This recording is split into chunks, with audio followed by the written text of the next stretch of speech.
राम राम बच्चों, आज हम लोग बात करेंगे वर्कशीट में जो क्वेश्चंस है उसके सॉल्यूशन की।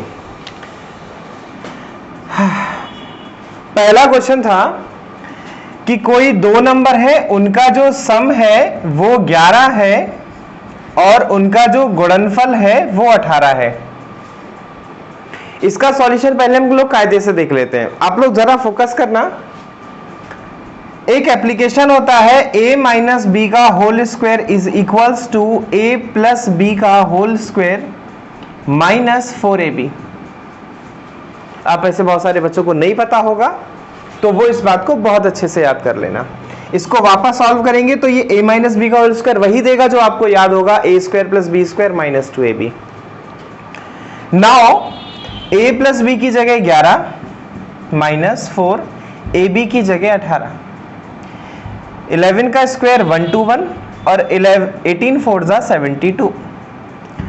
11 में से 2 गया 9, 11 में से 7 गया 4। ये a माइनस बी का होल स्क्वायर आया। अब एक बात की गांठ बांध लेना कि स्क्वायर हटाते हैं तो स्क्वायर रूट आ जाता है, तो जैसे स्क्वायर हटाएंगे तो वहां आ जाएगा स्क्वायर रूट। अंडर रूट 49 का वैल्यू क्या होता है? Plus minus 7। हम लोगों को प्लस माइनस नहीं लेना है, बस 7 ले लेना है। तो the difference between the number is 7 while their sum is 11। अब ये और ये linear equation of two variable बन गया, जिसको हम लोगों ने सर और पैर वाले क्वेश्चंस में सॉल्व करना सीखा था। हम लोग वापस इसको आज सॉल्व करते हैं।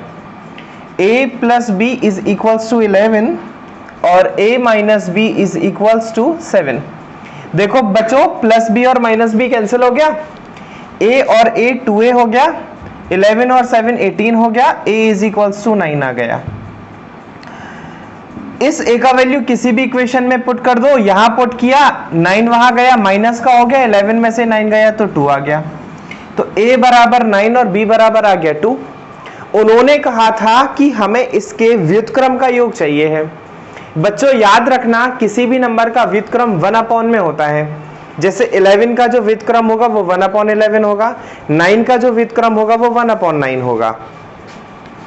तो व्युत्क्रम यानी 1 अपॉन 9 और 1 अपॉन 2 और इसका योग तो प्लस 9 और 2 का एलसीएम आ जाएगा 18। 9 2 जा 18, 2 9 जा 18, 11 और 9 और 2 11 अपॉन 18। ये आ गया उस क्वेश्चन का आंसर। अब ये इसका प्रॉपर सॉल्यूशन है, ये सीखना चाहिए। बेस इसी से तगड़ा होगा और इसी से बहुत अच्छे एग्जाम निकलेंगे। अब इसकी छोटी सी ट्रिक भी है, वो भी बात कर लेते हैं। आप इसको बहुत अच्छे से समझ लो, फिर हम इसको हटा देते हैं। अच्छा, ऊपर ही देखो, हमने नंबर कंसीडर किया a और b। हमें इसका सम दिया था और हमें इसका प्रोडक्ट दिया था, और हमें फाइंड क्या करना था? हमें फाइंड करना था इनके रेसिप्रोकल का सम। तो भैया a का रेसिप्रोकल होगा 1 अपॉन a और b का रेसिप्रोकल होगा 1 अपॉन b, और हमें इसका सम फाइंड करना था। जब हम इसको सॉल्व करेंगे तो a और b हमारा एलसीएम होगा ना। a से a डिवाइड हो गया तो केवल b बचा, b से b डिवाइड हो गया तो केवल a बचा। अब sum of two number a plus B बोलो या b प्लस a बोलो, एक ही बात है, दैट इज 11 और मल्टीपल 18। आंसर आ गया। ये सीधा सीधा। इसको फिर से देख लो, दो नंबर हमने a और b सोचे और उनका रेसिप्रोकल होगा 1 upon a 1 upon b 1 upon x 1 upon y। Sum find करना था तो सम, भिन्नों का योग इसी को बोलते हैं, और नीचे वाली संख्या जिनको हम हर बोलते हैं उनका लासा लेते हैं। तो a और b का लासा a भी आएगा। a से a में डिवाइड करेंगे b बचेगा, b से b में डिवाइड करेंगे a बचेगा। तो ये हो गया b प्लस a। अब ये क्या है? दो संख्याओं का योग, उसका मान 11 दिया था। ये क्या है? दो संख्याओं का गुणनफल, उसका मान 18 दिया था। बस 11 अपॉन 18 आंसर आ गया। अब बात करते हैं नेक्स्ट क्वेश्चन की। हाँ, सेकंड क्वेश्चन क्या है बच्चों?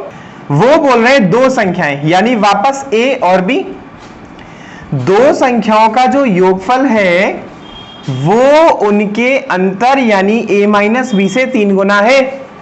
इस बात को प्लीज महसूस करने की कोशिश करना, दो संख्याओं का योगफल उनके अंतर से 3 गुना है। कौन 3 गुना है? दो संख्याओं का योगफल। अगर हम अंतर को 3 गुना कर दें तो वो योगफल के बराबर हो जाएगा। ये वाली बात बड़े ध्यान से समझने की है।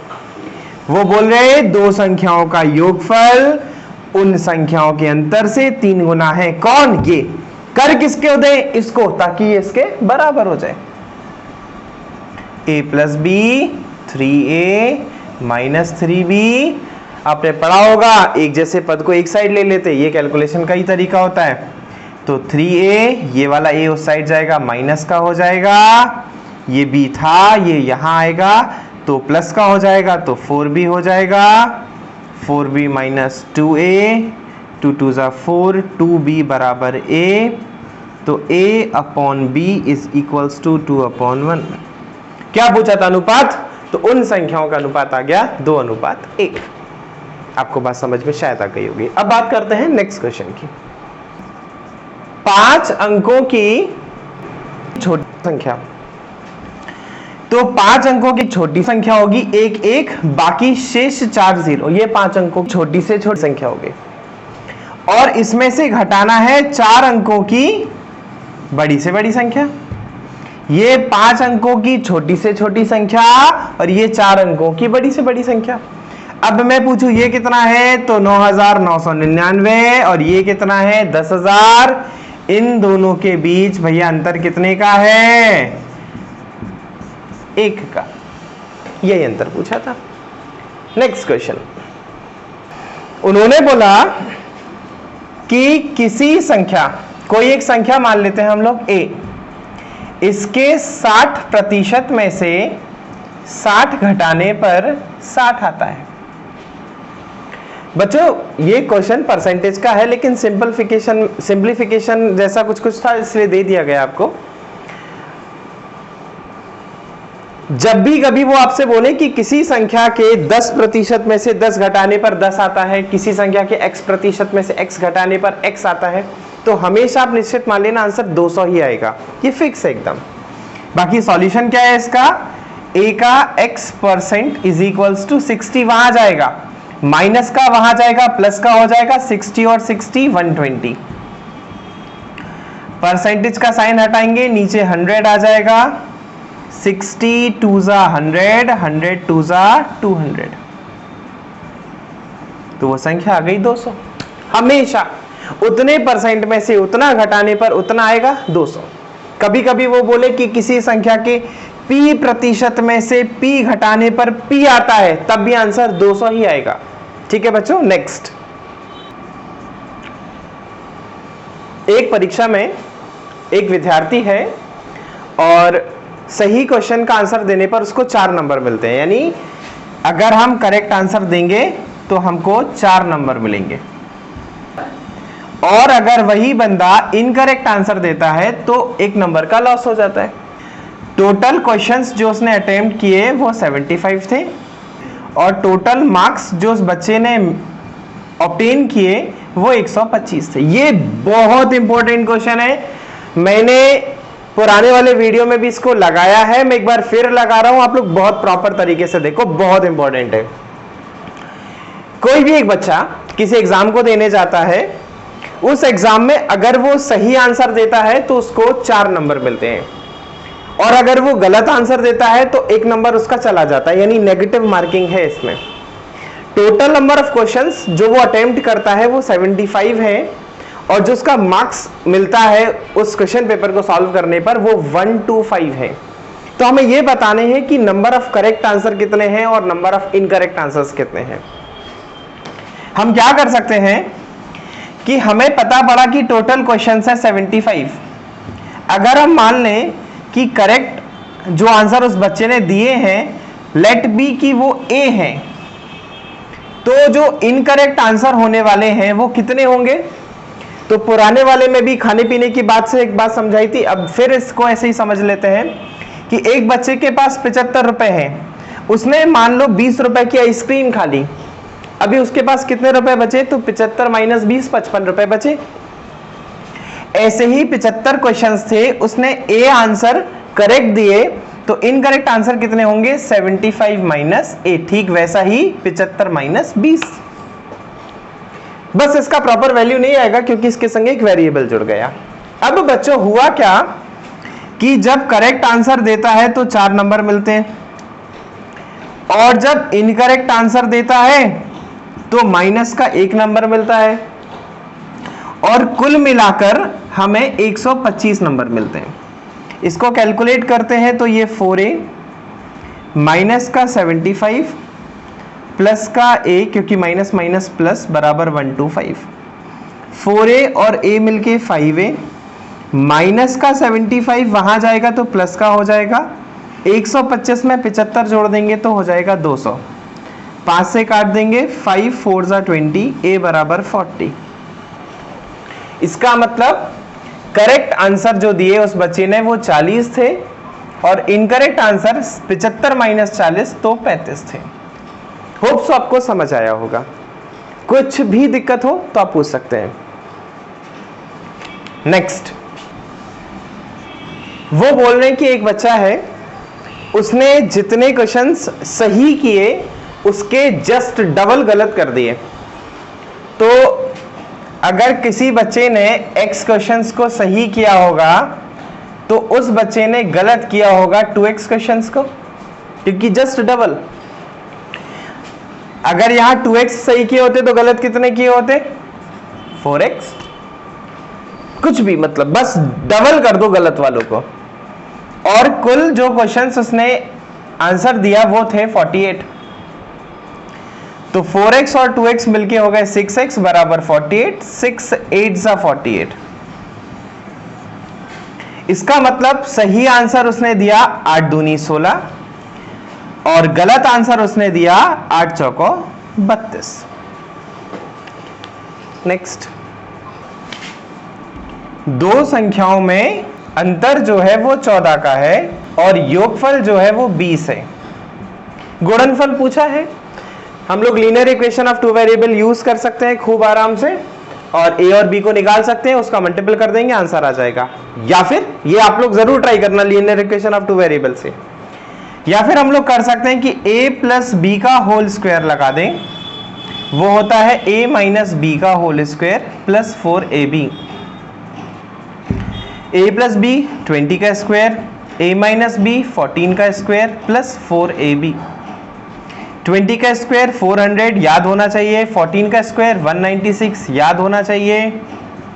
196 यहां आएगा 8 साइड, प्लस बराबर के इस साइड जाएगा तो माइनस, माइनस इस साइड जाएगा तो प्लस, 196 इस साइड जाएगा तो माइनस का हो जाएगा, ये हो जाएगा 204 बराबर 4ab। 4 से डिवाइड कर देंगे, 4 5 जा 20, 4 1 जा 4। उन संख्याओं का गुणनफल आ गया 51। आप लोग लेकिन 2 चर वाले रेखीय समीकरण से जरूर सॉल्व करना।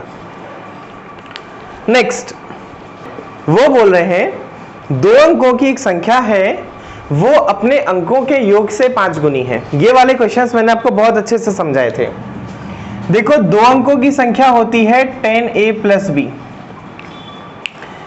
तो 2 अंकों की संख्या अंकों के योग से, अंकों का योग मतलब हो गया बेटा a प्लस b, और कौन 5 गुनी है इसको फिर से जरा निकालने की कोशिश करना, देखते कितनों ने सही निकाला था। 2 अंकों की संख्या अंकों के योग से 5 गुनी है, तो कौन 5 गुनी है? ये। लेकिन हम लोग करते किसको है? इसको, ताकि ये इसके बराबर हो जाए। 2 अंकों की संख्या अंकों के योग से 5 गुनी है। किसको 5 गुनी करेंगे? इसको। 10a plus b is equals to 5a plus 5b। 5a इधर आएगा, प्लस का है, यहां आएगा माइनस का हो जाएगा, तो 5a बचेगा, और b वहां जाएगा तो 4b हो जाएगा। एक रिलेशन निकल के आ गया, a अपॉन b बराबर, देखो b इधर आया तो 4 तो यहीं रहा, 5 नीचे चला जाएगा।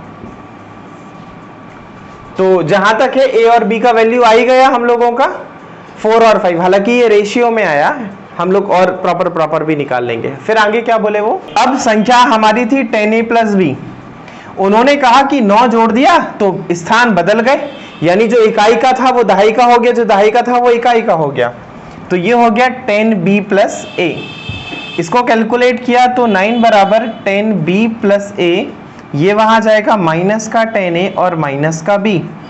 9 बराबर 10b में से b गया तो 9b, a में से 10a गया तो 9a, 9 कॉमन लिया तो b माइनस a, 9 से 9 कैंसिल तो इट्स 1 बराबर b माइनस a। अब बच्चों एक बात मैं आपको यही बताने की कोशिश करता हूं, हम लोग जब रेशियो एंड प्रोपोर्शन पढ़ेंगे तब आपको ये वाली बात जरूर बताएंगे कि जब भी कोई नंबर सिंप्लीफिकेशन फॉर्म में लिखना होता है तो हम उस नंबर को उसके HCF से डिवाइड करके सिंप्लीफाई कर देते हैं। अब जब ये a रेज टू b आया और ये 4 रेज टू 5 आया तो ये इसका सिंप्लीफाइड फॉर्म है। अगर हम a का प्रॉपर वैल्यू लेना चाहते हैं तो इसमें इसके HCF का मल्टीपल कर देते हैं, थोड़ा सा ज्यादा टफ हो जाएगा, आप यही सीख लो अभी। आगे क्या बोले? संख्याओं का योग क्या? मतलब जैसे उन्होंने पूछा तो संख्याओं का योग बताओ। हम लोग यहां से एक चीज और कर सकते हैं कि a is equals to 4b upon 5, a की जगह यहां ये पुट कर दो, 1 बराबर b माइनस 4b अपॉन 5, 1 बराबर 5b minus 4b, b upon 5, तो b is equals to 5। b का वैल्यू यहां पुट करेंगे, 5 से 5 कैंसिल हो जाएगा, a बराबर आ जाएगा 4। उन्होंने पूछा अंकों का योग बताओ, तो 5 प्लस 4 इज इक्वल्स टू 9, यही पूछा था ना। नेक्स्ट क्वेश्चन 9th क्या है? वो कह रहे किसी दो अंकों की संख्या और उसके अंकों को परस्पर पलटकर बनी संख्या के अंकों का योग 110 है। बच्चों दो अंकों की संख्या होती है 10a प्लस b, इसके अंकों को पलटा, इससे पहले वाले क्वेश्चन में पलटा था, तो 10b प्लस a, इसके योग से जो बना वो बना 110। अब भैया 10a और a मिलके हो गया 11a, b और 10b मिलके हो गया 11b बराबर 110, 11 कॉमन तो a प्लस b बराबर 110, तो a प्लस b का वैल्यू आ गया 10। अब क्या पूछा उन्होंने? अभी क्या बोले वो कि वो संख्या भी हमें बताना है और उसमें जो उसका इकाई का अंक है यानी जो b है वो उसके दहाई के अंक से क्या है 4 कम है ना। जो b है वो इससे 4 कम है, यानी a minus B is equals to क्या दिया है 4। फिर ये एक लीनियर इक्वेशन 2 वेरिएबल का फर्स्ट इक्वेशन और ये सेकेंड इक्वेशन, दोनों को सॉल्व कर लेते हैं। b और b cancel, 2a is equals to 14, तो a इज इक्वल्स टू 7 और b इज इक्वल्स टू, ये यहां रख देते हैं तो b इज इक्वल्स टू 3। वह संख्या, तो बस b की जगह 3 और a की जगह 7, तो वो जो नंबर था वो क्या होना चाहिए 73। एक बार हम लोग बच्चों जो करते हैं उसको चेक भी कर सकते हैं अगर हमारे पास टाइम मिलता है तो। जैसे उन्होंने बोला एक दो अंकों की संख्या, तो वो संख्या मिल गई 73। उन्होंने बोला इसको परस्पर पलटकर बनाई गई संख्या, तो 73 को पलटकर बनाएंगे तो 37। बोले योग 110 है, 7 3 10 की 0 हासिल है 1, 7 3 10 की 0 हासिल है 1, हाँ 110 है, बात तो सही हो गई अपनी। समझ गए बात को आप? नेक्स्ट क्वेश्चन बच्चों बड़ा आसान सा क्वेश्चन है ये तो एकदम, किसी संख्या का 1/5 उसके 1/7 से 10 अधिक। अभी देखना एक संख्या हम लोग ने एक a ली, उसका जो 1/5 है वो उसके 1/7 से क्या है 10 अधिक, यानी कौन अधिक है ये, इसमें से इसको माइनस करेंगे तो 10 आएगा। आप 3 बात तो ध्यान ही रखना, अधिक कम ज्यादा, ये तीनों शब्द डिफरेंस की कैटेगरी के होते हैं और मैथ्स में डिफरेंस का मतलब हो गया माइनस लगाओ और जो दिया है वो रखो। सॉल्व करने के लिए 35 एलसीएम लेना पड़ेगा, 5 7 जा तो 7a आएगा, 7 5 जा तो 5a आएगा, 7a में से 5a गया तो 2a upon 35 is equals to 10, 2 5 जा 10, a इज इक्वल्स टू 5 5 जा 25, 2 5 7 जा 5 3 जा 15 और 2 17, तो वो जो नंबर है वो आ गया 175। नेक्स्ट वो हम लोगों से कुछ ऐसा बोल रहे हैं कि एक 3 अंकों की संख्या है और उसके अंकों का योग 14 है। 3 अंकों की संख्या का मतलब होता है 100A plus 10B plus C। ये एक 3 डिजिट नंबर है, क्योंकि इसमें इकाई भी होगा, दहाई भी होगा और सैकड़ा भी होगा। लेकिन उन्होंने ये नहीं बोला एक 3 अंकों की संख्या, बल्कि क्या बोला, 3 अंकों की संख्या के अंकों का योग 14 है और इसके अंक क्या होंगे, A, B और C which is 14, the sum of. ठीक है ना। नाउ अभी क्या बोला उन्होंने, अच्छा बच्चों वो क्या बोल रहे थे फिर कि यदि दहाई इकाई से दुगना हो, दहाई यानी ये, इकाई यानी ये इससे दुगना हो, अगर ये x है तो ये 2x। और फिर उन्होंने क्या बोला, तथा इकाई सैकड़ा का चौथाई है और जो इकाई है वो इसका क्या है, चौथाई। यानी अगर ये 4x है तो इसका चौथाई क्या हो जाएगा, x। और इन तीनों का जो सम है वो है 14। 4 2 6 और 1 7x बराबर 14, 7 2 14, x बराबर 2। तो नंबर्स हो जाएंगे 4 दूनी 8, 2 दूनी 4, 2 एकम 2, 842। तो 3 अंकों की संख्या 842 है, जिसमें दहाई इकाई से दुगना है और इकाई सैकड़ा का चौथाई है। नेक्स्ट बच्चों वो बोल रहे, ये पुराने सवाल जैसा है कि एक संख्या का 1/7, एक संख्या का मतलब गुणा 1/7, उसके 1/11 भाग से 100 अधिक है। कौन अधिक है, ये, और फिर अधिक है तो मैथ्स का मतलब माइनस और 100। 11 और 7 का एलसीएम 77, 7 से ये 11 बार जाएगा, 11 से ये 7 बार जाएगा, यहां 100 आएगा, 11 7 में से 4 का अंतर है, यहां 77 और ये 100, 4 से ये कट गया 25 बार, तो A बराबर आ गया 25 इंटू 77। 25 सत्ते 175 और 25 सत्ते 175 और 10 85 और 7 92। तो 1925। हाँ बच्चों, नेक्स्ट क्वेश्चन इज, किसी संख्या के 4/3 के 2/3 का मान, इसका जो मान है वो 80 है। अब हो गया 4 2 8 10 80, 3 3 9 10 90, संख्या आ गई 90। फिर से समझ लो, एक संख्या के 4/3 का 2/3 है 80, तो 4 2 8 से ये 10 टाइम्स कट जाएगा, 3 3 9 10 90 हो जाएगा। बच्चों नेक्स्ट क्वेश्चन इज, किसी संख्या के 2/5 का 1/3 का 3/7 15 है।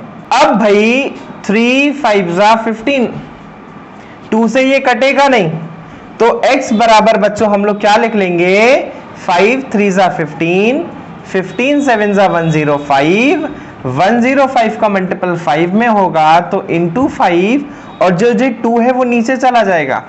होप सो आपको इतनी बात समझ आई होगी। और इसका 40% निकालना है। अब 0 से 0 कैंसिल हो गया, 5 2 10 कैंसिल हो गया, 2 2 4 कैंसिल हो गया, क्या बचा 105। तो वो संख्या जो है वो है 105।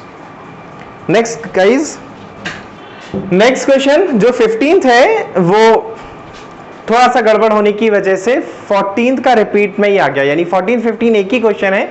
तो अब हम लोग नेक्स्ट 16th क्वेश्चन लगाते हैं। And the 16th question is, किसी संख्या के 3/4 का 1/2 10 का 2 सही 1/2 के बराबर है।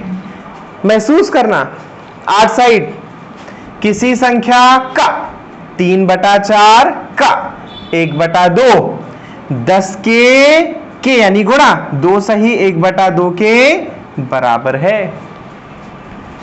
x का 3/4 का आधा 10 का, ये इसको कैलकुलेट कैसे करते हैं, 2 2 4 और 1 5, 5/2 बच्चों 2 से 2 ये कैंसिल हो जाएगा, उसके बाद कुछ कैंसिल होता हुआ नहीं दिख रहा, तो x इज इक्वल्स टू, देखो 4 का मल्टीपल ऊपर होगा तो 5 10 50 इंटू 4 200 और 3 नीचे चला जाएगा तो ये आ जाएगा 66 होल 2 अपॉन 3। आगे कुछ और भी पूछा क्या इसमें, तो बस वो जो संख्या होगी वो 66 सही 2/3 होगी। Then next, so next guys 17, उन्होंने क्या बोला हमसे कि किसी संख्या यानी x का 1/4 यानी 1/4 का 1/3 यानी 1/3 कितना है, 15 है। फिर से आउट साइड किसी संख्या, मैंने मान ली संख्या x, तो मैंने संख्या मान ली x, इस संख्या का 1/4 का 1/3 15। हम सबसे पहले इस संख्या को निकाल लेते हैं, तो x बराबर हुआ 15 इंटू 4 इंटू 3, कैलकुलेट नहीं करते हैं। अब क्या बोला गया मुझसे कि जो ये संख्या है इस संख्या का क्या फाइंड करना है, 3/10, तो इस संख्या का 3/10 फाइंड करना है। बस अब मल्टीपल कर देते हैं, 15 4 ज़ा 60 और 3 3 ज़ा 9। अब 60 इंटू 9 अपॉन 10, 0 से 0 कैंसिल हो गया, 6 9 ज़ा 54 आंसर आ गया। खूब आराम से आप देख सकते हैं, हमने सबसे पहले संख्या निकाल ली, फिर उन्होंने कहा इस संख्या का 3/10 बता दो, तो 15 चौको क्या होता है 60, 3 तिरका क्या होता है 9, 10 थाई 0 0 कट गया, तो 9 छक 54 आंसर आ गया। अगर अपन 5 से काटते 5 तिया और 5 दूना, अब 15 इंटू 4 इंटू 3 इंटू 3 अपॉन 10, अब कैसे काटने के लिए बोला गया मुझसे, 5 तिया और 5 दूना, 5 3 ज़ा 15 और 5 2 ज़ा 10 और 2 2 ज़ा 4, तो क्या हो जाता 3 2 ज़ा 6 और ये हो जाएगा 3 3 ज़ा 9, 9 6 ज़ा फिर से 54। मैथ्स तो क्लास है। नेक्स्ट बच्चा, नेक्स्ट क्वेश्चन 18th क्या बोल रहा हमसे कि एक क्लास में, एक स्कूल में, एक कॉलेज में, कहीं पर भी जो बॉयज हैं वो गर्ल्स के जो भी नंबर है उसका थ्राइज है, यानी अगर छात्राएं x हैं तो छात्र जो है वो 3x हैं। अब उन्होंने बोला कि नीचे 4 ऑप्शन दिए हैं हम लोगों को कि उन ऑप्शंस में से वो कौन सा ऑप्शन है जो उनके इस नंबर को रिप्रेजेंट नहीं कर सकता। देखो 100 की सीधी बात ये है कि ये x है, ये थ्राइज है, तो ये 3x है, मतलब टोटल जो नंबर है वो 4x है। अब संख्या कुछ भी हो सकती, बस आपको इतना याद रखना होगा कि वो नंबर जो 4 से एग्जैक्टली डिविजिबल नहीं होगा वो उनकी संख्या नहीं हो सकती। जैसे हमारे पास 4 ऑप्शन कौन कौन से हैं, 40 42 44 40 42 44 48। देखो 4 से डिवाइड हो रही यानी ये निरूपित होगी, ये 4 से डिवाइड हो रही ये भी निरूपित होगी, ये हो रही ये भी होगी। बस 42 4 से डिविजिबल नहीं है इसलिए ये उसकी संख्या को निरूपित नहीं करता होगा। और अगर इसी में वो ये बोल देते कौन सा करता है, तो 4 ऐसे ऑप्शन होते, जैसे एक ऑप्शन होता 38, एक होता 42, एक होता 46 और एक होता 56। अब हमें बताना कौन सी करती है, तो ना ये करेगी ना ये करेगी ना ये करेगी, कौन सी करेगी, 56 करेगी, तो आंसर 56 हो जाएगा। या तो कोई एक करती है या फिर कोई एक नहीं करती है। बच्चों नेक्स्ट क्वेश्चन 19th, इस क्वेश्चन में थोड़ा सा इशू आया और हुआ क्या कि हम लोगों ने भेड़ और बकरी लिख दिया, जबकि उसमें क्या था, भेड़ थी और गड़हरिये थे। मतलब वो आदमी जो भेड़ों को चराते हैं उनको गड़हरिये बोलते हैं। तो आप लोग चाहो तो उसको ठीक कर लेना, वहाँ बकरी नहीं है बल्कि गड़हरिये हैं। और क्वेश्चन कुछ ऐसा है कि भेड़ और गड़हरियों के एक झुंड में, एक समूह में पैरों की संख्या जो है वो 16 है, जो कि सिरों की संख्या से 10 से ज्यादा है। आप समझने की कोशिश करना, गड़हरिया यानी इंसान, आदमी ए, भेड़ बी, वो क्या बोल रहे हैं कि कुल पैर जो है वो 16 है, तो बकरी के 4 पैर, इंसान के 2 पैर और कुल पैर 16। और जो पैर हैं वो सिर की संख्या से 10 ज्यादा है, तो अगर पैर 16 है और वो सिर से 10 ज्यादा है तो फिर सिर कितने हुए? 6। तो एक गड़हरिया, एक बकरी, एक एक सिर और वो 6। अब इसको सॉल्व करना इजीली कर लेते हैं। इक्वेशन सेकंड में 2 का मल्टीपल कर देते हैं, 2a 2b और 6 2 = 12। इक्वेशन को माइनस किया, 2a खत्म, 2b = 4, तो b = 2। तो भेड़ कितनी आ गई? 2। और आदमी अगर पता करना है तो याद करो नीचे के इक्वेशन लिखा था a + b = 6। b की जगह 2 पुट करेंगे तो a = क्या आ जाएगा? 4। तो गड़हरिये कितने हैं? 4। चलो चेक कर लेते हैं जो पढ़ाया है वो ठीक या नहीं।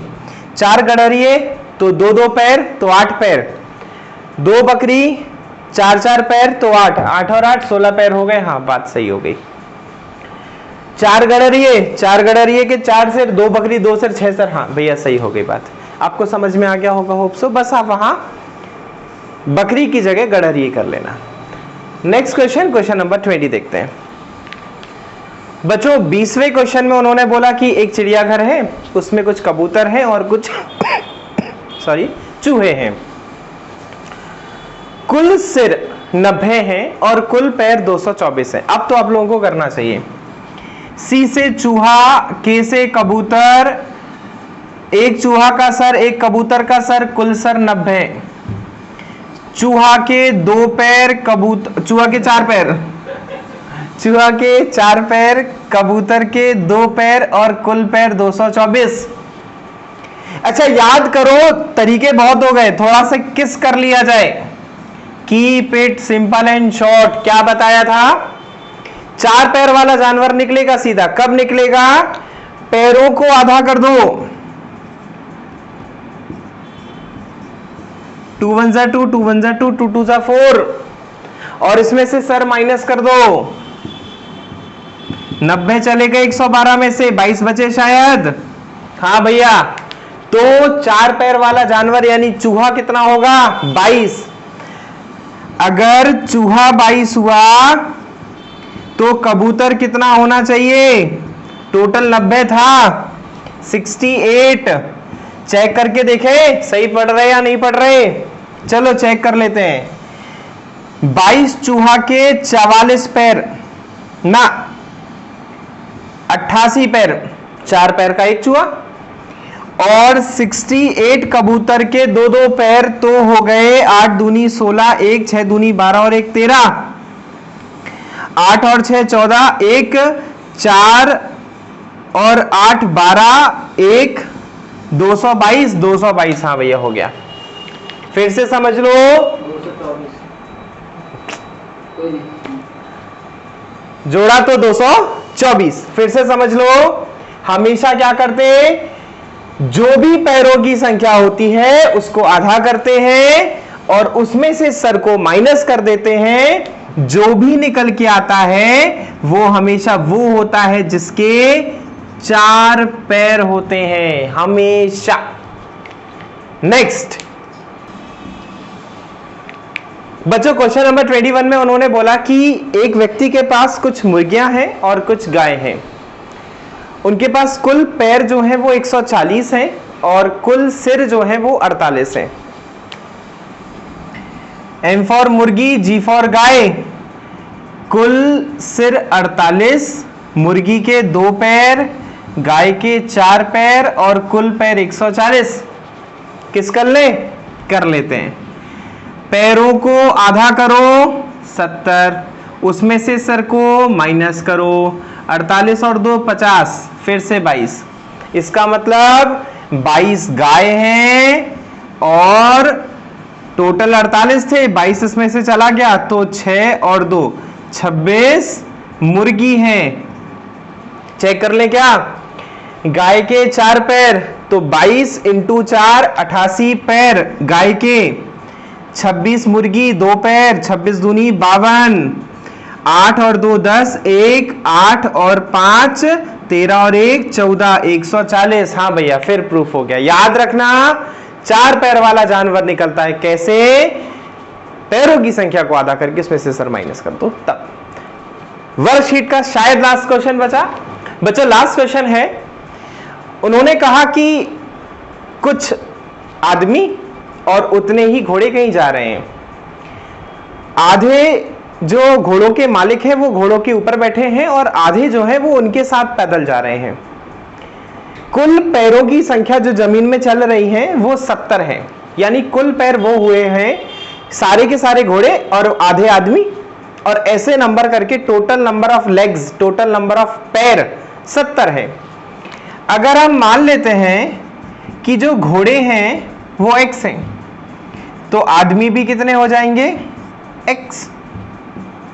लेकिन एक चीज क्या फंस जाती है कि आधे आदमी घोड़ों पे बैठ जाएंगे अभी, तो x का आधा करना थोड़ा सा मुश्किल है। तो हम लोग क्या करते हैं कि let B the number of horses 2x and mens also 2x। अब आधे आदमियों को घोड़ों पे बिठालना है तो खूब आराम से बिठाल देंगे, क्योंकि जो पैदल चलने वाले आदमी होंगे वो आधे होंगे, यानी वो केवल x होंगे। अब जमीन पर कौन कौन होगा तो देखो, एक तो 2x घोड़े होंगे और आधे आदमी इसके ऊपर जो बैठ गए उनके पैर तो काउंटेबल नहीं होंगे, और 2x में से आधे बैठ गए थे तो x केवल जमीन पर होंगे। घोड़े के 4 पैर, आदमी के 2 पैर और कुल पैर 70। 8x प्लस 2x बराबर 70, 10x बराबर 70, x बराबर 7 कंसीडर किया था तो 2, तो 14 घोड़े और 14 आदमी। बच्चों वर्कशीट के सारे 22 क्वेश्चन सॉल्व हो गए।